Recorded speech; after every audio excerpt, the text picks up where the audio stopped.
Ai ona na filena tra tau awalo ia le pale voi le ale tamai tai le wa vene ma Miss Grupo Nicolina tune aku sa au ni lola ia le malanga I tono Filipina e fai training kai pe me nga lo le kingi voi ka ruai heilani ia e o al savali e au o le faakafa e o kongingo le u e au uma boys male e wa tem nga fai mo fa nga o le boys nga me BOISE so e fo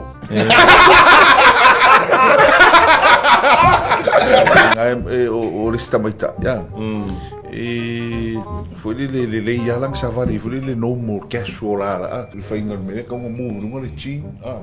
show kau au e fa pengare me o le makango ko pe wa le ma o kala mo ar me o kala sero